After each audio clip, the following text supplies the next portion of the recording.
bananga amawulire agava mu UAE si malungi, sooka olindeko toyita ku vidiyo eno kasooke tulabe vidiyo eno ate tulyoke tweyongereyo.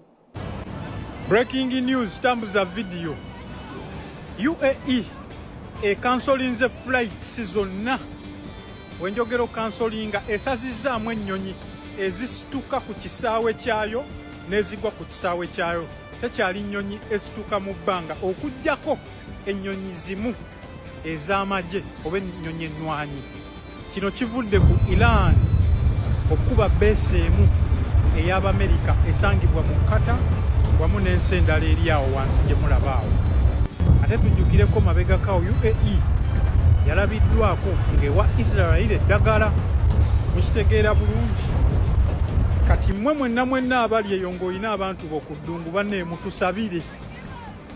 UAE wetuukira okuggalawo airspace yaayo nti ennyonyi ejja beesituka obanga egwa egenda egwe mu kikompola. Abali e Uganda ng'olina abantu b'okuddungu mutusabire. Ebikompola bikaaye essaawa yonna, mulimu n'abagenda ofiirwa emirimu. Ekyo kyo mube nga mukimanyi. Airspace mu bbanga kati bagigadde. Okay? Tambuza video. Kale nno byebyo ebiri mu UAE gwe wenna ali e Uganda ng'obadde osuubira okutambula okuba nti oyingira UAE akaseera kano ngenda kusaba ate ogira olindamukko. Bw'oba tonnabookinga air tiketi mukama akuyambye. Kati ate gwe yamaze obbookinga tiketi wabula simanyi leero ojja kuddamu okola rebook ng'ate ebyentambula biteeredde. So byebyo sofa ebiriwo naye nga twongere okusabira baganda baffe abali mu UAE.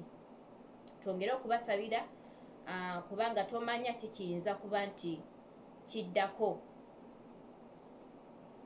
Entalo zino eziri wakati wa Iran ne Israel tuyinza okulaba ng'ezitatukwatako, naye ate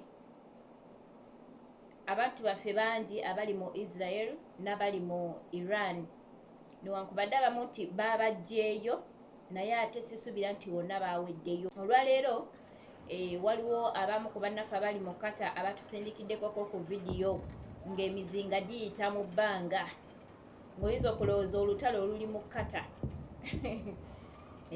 So kyemanyi nti ne Dubai kye kimu oba n'ensi eziriraanye Israel ne Iran,